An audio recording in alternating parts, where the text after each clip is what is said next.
हाय दोस्तों, मैं एक आज कहानी बताने वाला हूँ। आप सुन के बताइए कैसा लगा। कमेंट जरूर कीजिएगा। मैं एक दिन मैं एक दिन अपने दादा दादी के घर गया जो रिटायर थे। उनका घर बहुत ही आलीशान महल वाला था। वो जो थे बहुत ही अमीर थे। वो बहुत ही अच्छे कॉलोनी में रहा करते थे। बहुत ही अच्छा कॉलोनी में,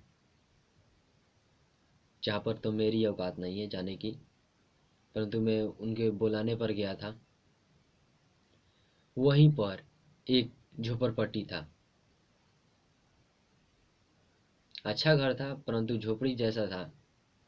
छोटा सा घर था। वो एक बिजनेसमैन का था। बिजनेसमैन का। परंतु मेरे दादा दादी का बहुत ही अच्छा घर था। मैंने उनसे पूछा कि यह झोपड़पट्टी किसका घर है। तो उन्होंने बताया कि एक बिजनेसमैन है जिसका नाम रामू है, उसी का घर है।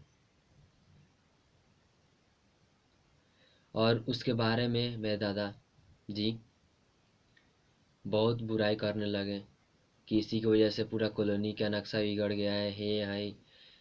बहुत कुछ बोल रहे थे जिससे मुझे तो अच्छा नहीं लगा। शायद किसी को भी अच्छा ना लगे, इतना बुरा बोल रहे थे। तभी दादी आई और दादाजी से कहा कि चलिए मुझे काम है, और रूम में गए। और वे कोई बात पर झगड़ने लगे। मैंने एक बार उस पूरे एरिया का मुआयना किया तो मैंने देखा कि जो भी लोग थे वो अच्छे घर से बिलोंग करते थे, और जो बिजनेसमैन था वो अभी गरीब था। बिजनेस में उसने पैसा लगाया हुआ था। मैं उसके भी घर गया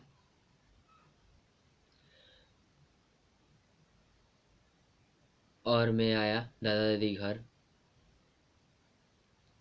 तो मैं देखा कि अभी तक ले वो झगड़ रहे थे। मैंने गौर से सुना तो वह सब पैसे के लिए सब कुछ हो रहा था। मैंने ज़्यादा उस पर ध्यान नहीं दिया और मैं घर चला गया। उसके 2-3 साल के बाद मेरी गर्मी की छुट्टी हुई ना। गर्मी के दिन में छुट्टी मिली मुझे। तो मैं गया दादा दादी घर। तो देखा कि वही झोपड़पट्टी आज महल जैसी थी। मतलब सबसे आलीशान।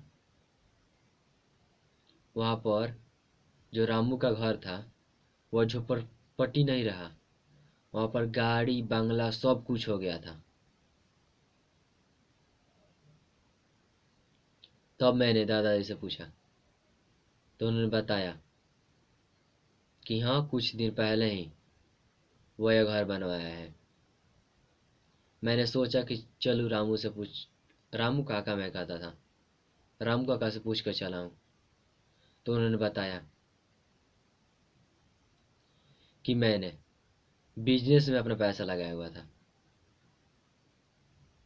सब बिजनेस में पैसा लगाया हुआ था, इसलिए मेरे पास पैसा नहीं था।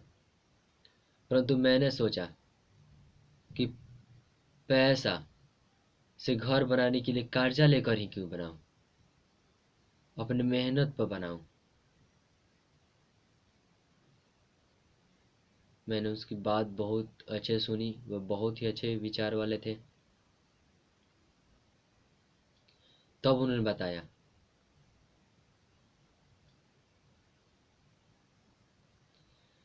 कि मैंने जो बिजनेस पैसे लगाए थे वो बहुत ही डेवलप हुए, उनमें बहुत ही वृद्धि हुई। और मैं शेयर्स जो खरीदे थे उसकी भी मार्केटिंग बहुत ही अच्छी हुई। इसलिए उनके पास बहुत ज़्यादा पैसा हो गया।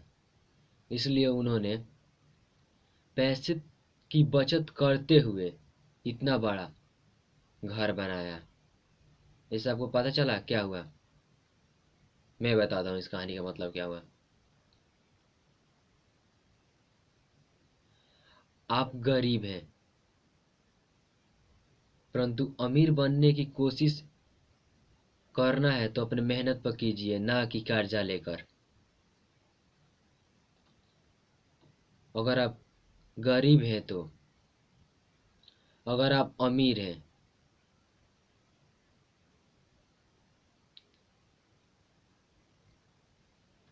अगर आप अमीर हैं तो गरीबों की कदर सीखिए, क्योंकि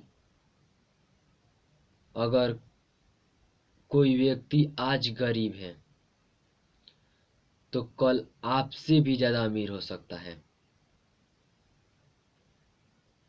समझे मेरी बातों को?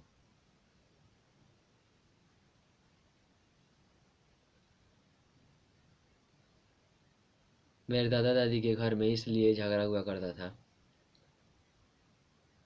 कि वो पैसे की कमी थी, और उनके आलीशान बंगले के पीछे एक बहुत ही गरीब और बहुत ही छोटा सोच और एक कमी थी, इसलिए उनके बीच झगड़ा हुआ करता था। ये कहानी थी। ओके। मैं संदीप कुमार हूँ। मैं संदीप कुमार शर्मा हूँ। मैं यह वीडियो इसलिए बना रहा हूँ क्योंकि आप समझ सकें कि गरीब हरदम गरीब नहीं होता है, कभी ना कभी वो अमीर जरूर बन जाता है। इसलिए आप गरीबों की कदर सीखें। मैं कहता हूँ कि आप गरीबों की मदद करें। और कोई गरीब भूखा है तो उसे खाना खिलाइए। और कोई गरीब गरीब है और उसका शरीर ठीक है, अगर वो काम करना नहीं चाहता तो आप उसे भीख मत दीजिए। आप उसे मोटिवेट कीजिए, उसे मोटिवेट कीजिए कि वह खुद अपना काम करे।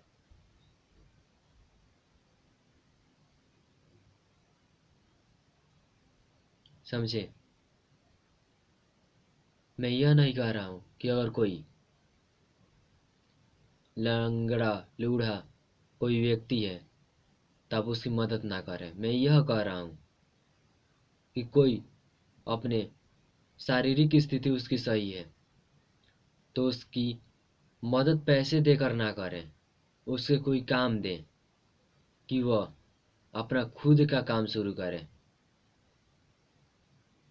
समझ में मैं अब क्या कह रहा हूँ? ओके। जय हिंद। वंदे मातरम।